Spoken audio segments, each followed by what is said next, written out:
ტაკერ კარლსონი ახლა ამტკიცებს, რომ მას აქვს მტკიცებულება FBI-ის ყოფილი ხელმძღვანელისგან, რომ დონალდ ტრამპი ერთ-ერთი მისი მკვლელობის მცდელობის დაფარვაში იყო ჩართული. და ეს ყველაფერი ძალიან მშვენივრად და საინტერესოდ ჟღერს, ზუსტად ისე როგორც clickbait-ი, რაც ტაკერ კარლსონს სურს.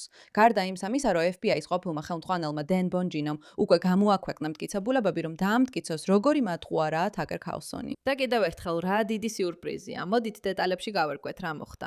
გამოძიება მიმდინარეობს, ჯერ კიდევ ღიაა, მაგრამ არ არის აქტიური, რადგან არ მქონია ისეთი კვალი, რომელიც სადმე მიგვიყვანდა.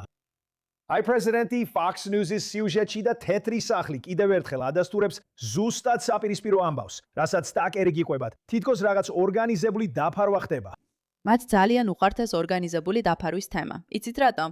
იმიტომ რომ ეს კონსპირაციულია. ისე შეუძლებელია ვინმემ გადაამოწმოს ეს ყველაფერი, რომ უბრალოდ წარმოუდგენელ შესაძლებლობებს აჩენს.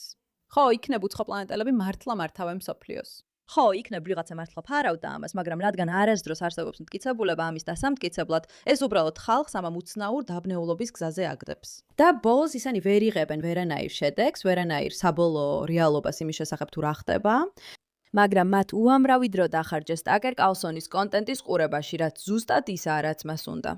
აი დან ბონჯინო ამბობს, ხალხო, უბრალოდ ერთი წამით ფაქტებს შეხედეთ. უბრალოდ იგონებენ, ხალხო. რაც შეეხება Trumps, Fox News, 21 ნოემბერი, Brooks Singman. რაც შეეხება Trumps, მან Fox News-ის Brian Kilmeade უთხრა, რომ მას აქვს ციტატა, ნდობა ნაღდფულში, დიდი ნდობა. და იუსტიციის დეპარტამენტი ისინი მაძლევენ ანგარიშებს და ეს ანგარიშები თითქოს ბალანსდება. ასე რომ მე მაქვს ნდობა ამ ადამიანებში.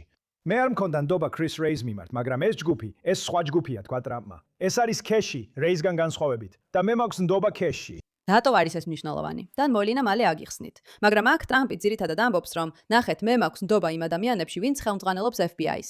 ვიცი, რომ ისინი მაწვდიან ყველა მტკიცებულებას. ხედავ მათ ანგარიშებს. ყველაფერი ლოგიკურად ჩანს. წავიდეთ წინ.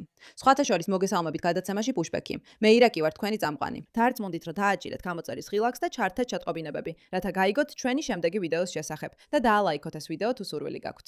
ჩვენ ვუპირისპირდებით და ძალიან გვიხარია, რომ აქ ხართ. ტაკერმა ახლახან თქვა, რომ არსებობს დიდი ბოროტი მიჩქმალვა და ტრამპიც ამაში მონაწილეობდა.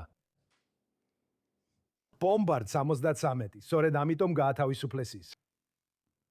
ხალხო, თუ ეს მტკიცებულებები არ არის, არ ვიცი რა არის. მისი საკუთარი მედია ავრცელებს ინფორმაციას. სხვათა შორის აი სურათით. გჭირდებათ მტკიცებულება? აი ჩვენი სურათი თეთრ სახლში, სადაც პრეზიდენტს ვაწვდით ინფორმაციას. საქმეზე ის ამბობს, რომ დიდი მიჩქმალვაა და არავის სურდა ამაზე საუბარი. აი ტექსტი, რომელიც სურათთან ერთად გაუგზავნე, რომელიც მას ჰქონდა. არ მახსოვს, რომ თეთრ სახლში ბრიფინგს ესწრებოდა, მაგრამ როგორც ჩანს, უფრო მეტი იცის. მას საიდუმლო ინფორმაცია აქვს. Awkward. მათ ყოველთვის აქვთ საიდუმლო ინფორმაცია. ისინი ყოველთვის უფრო მეტს იციან, ვიდრე ის ადამიანები, ვინც რეალურად იმყოფებიან ღონისძიებაზე. უბრალოდ რო განმარტო, ტაკერ კარლსონი ამტკიცებს, რომ ტრამპი ძალიან უკმაყოფილოა იმით, რაც მოხდა და რომ არავინ არის მზად ამაზე ისაუბროს. ყველაფერს მიჩქმალავენ. და დენ ვიგინი ამბობს, რომ აი სინამდვილეში აქ არის ჩვენი სურათი, სადაც საუბრობთ მასთან და ყველაფერს უყვებით, რაც ხდება. ასე რომ მათ საუბარით სიამოვნებით აქვთ და აი დანარჩენი ტექსტიც. აქ ვაწყდით მას ფაქტებს და ის გვეუბნება, რომ კმაყოფილია. ვაწვდით ფაქტებს მას, პრეზიდენტს და ის გვეუბნება, რომ კმაყოფილია. თუ თქვენ აღმოაჩენთ თანამონაწილეს, რომელიც FBI-მ გამოტოვა, ეხლა მე ვთხოვ მას ინფორმაციას, რომელიც სხვათა შორის არასდროს მოუცია, მაშინ გთხოვთ, გადმომეცით მე ან ვინმეს ვისაც აქვს ცდომა და ჩვენ დაუყოვნებლივ მივიღებთ ზომებს. ვიცი რომ ასეა, რომ არ იფიქროს რომ ხუმრობ, სერიოზულად ვამბობ. აი ეს არის ყველაზე საინტერესო. როცა საქმე გაქვს ადამიანთან, რომლის ინფორმაციასაც მართლა ენდობი, ისინი გეუბნებიან, უბრალოდ მომაწოდე მტკიცებულება. და ჩვენ შევისწავლით ამას, რადგან ჩვენთვის ეს საინტერესოა და რეალურად გვინდა სიმართლის დადგენა. როცა ხარ შეთქულების თეორიების მიმდევარი, შენ ამბობ, რომ ძალიან ბევრი მტკიცებულებაა, მაგრამ რეალურად არასდროს აწვდი ამ მტკიცებულებებს. ასე რომ თუ ჯეკ კარლსონს ოდნავი მაინც პატიოსნება ექნებოდა, ის წარმოადგენდა ამ ფაქტებს და იტყოდა: ნახეთ, ეს ადამიანი FBI-დან გთხოვს, რომ მივაწოდოთ რაიმე მტკიცებულება. მე ეს არ მაქვს. მაგრამ თუ ჩემს აუდიტორიაში ვინმეს აქვს, გთხოვთ, გამოგვიგზავნეთ და ჩვენ აუცილებლად მივაწვდით ამას ხელმძღვანელობას. არა. ასე არ ხდება. დამოჯინოს ეკოფა პატიოსნება, რომ თქვას. უბრალოდ გამომიგზავნეთ ინფორმაცია და მე რამეს გავაკეთებ ამაზე. მაგრამ ტაკერს აშკარად არაფერი აქვს წარსადგენი, რადგან ეს ყველაფერი მოგონილია. არეულობა. შვანგერი, გამოძიებამ ეს არ გამოავლინა. მასთანაც დაუკავშირდები ვნახავ კიდევ რაზე სჭირდება განმარტება. პრეზიდენტი.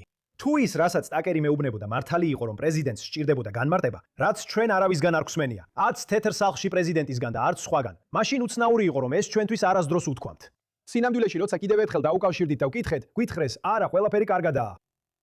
მაგრამ ტაკერს საიდუმლო ინფორმაცია აქვს. ჯერ არც არ მოუდგენია.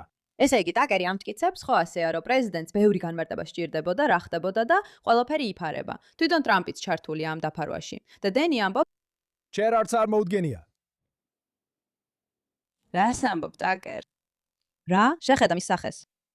ამტკიცებდა, რომ ქონდა მესიჯები, რომლებიც საპირისპიროს ამბობდნენ. ნახეთ, თქვენ რომელიმე იმ მესიჯებში, რომლებიც მან თქვა, რომ აქვს და მე ეხლახან გაჩვენეთ, რაიმე ინფორმაცია, რომელიც მიუთითებს და მითხარით, ტაკერის ფანებო, გთხოვთ გევედრებით. ნახეთ, ერთი მაინც მტკიცებულება იმ მესიჯში, რომ მე მას უთხარი, პრეზიდენტმა მოითხოვა ოვა გამოძიების შეწყვეტა. თუ ეს არ დაასრულებს ამ კაცის სანდოობას, დროს ტყუილად კარგავთ.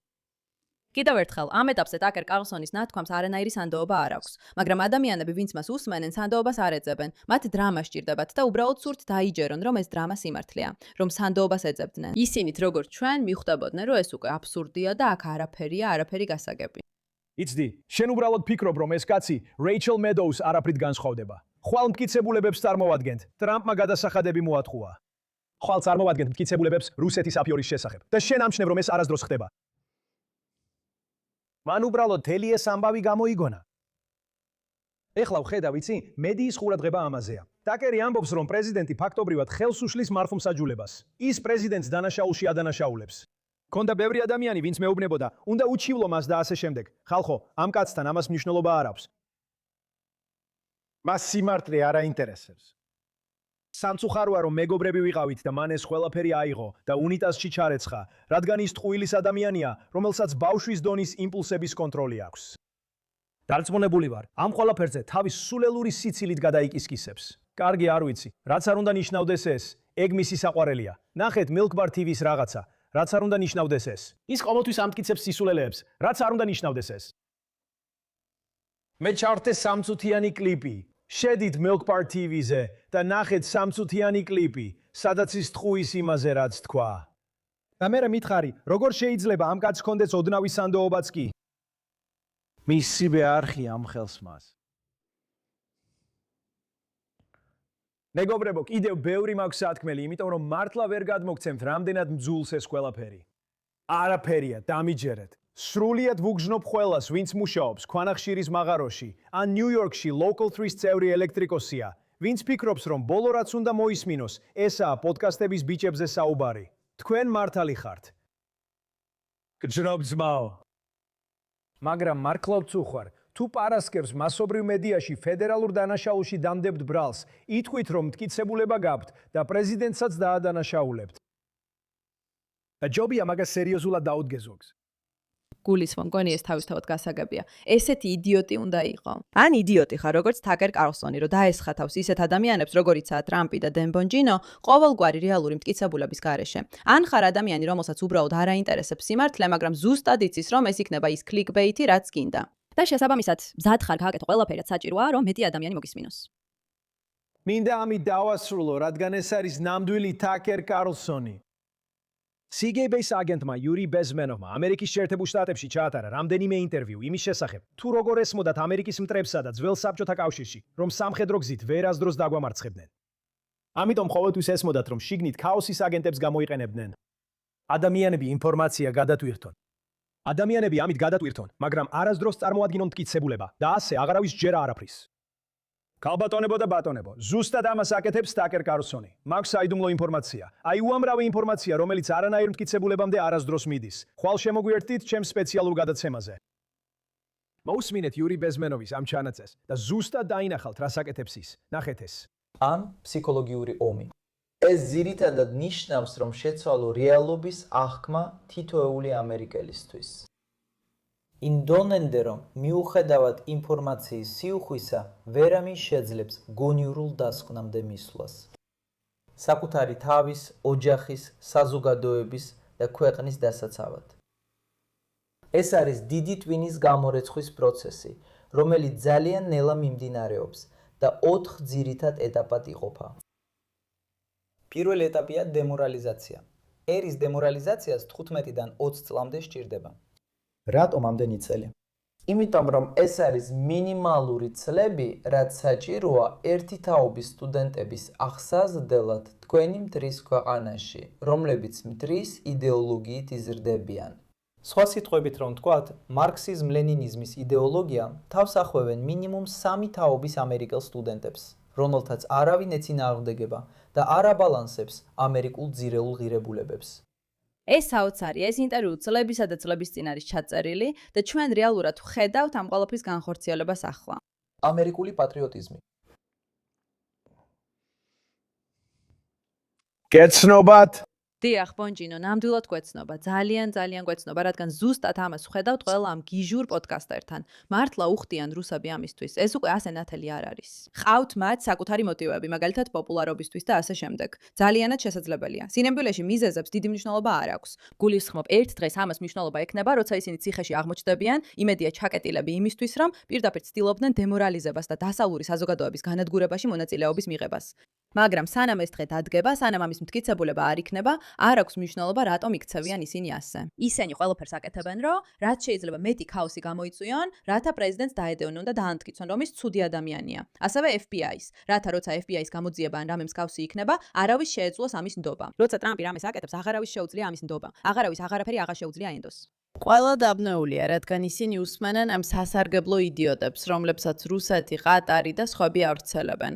აი ეს ხდება ახლა. მადლობა ღმერთს ისეთი ადამიანებისთვის, როგორიცაა დენ ბონჯინო, ვინც ჯერ კიდევ შეუძლია ნათლად დაინახოს და გააკრიტიკოს ისინი. მადლობა ამ საკითხზე ყურადღების მიქცევისთვის.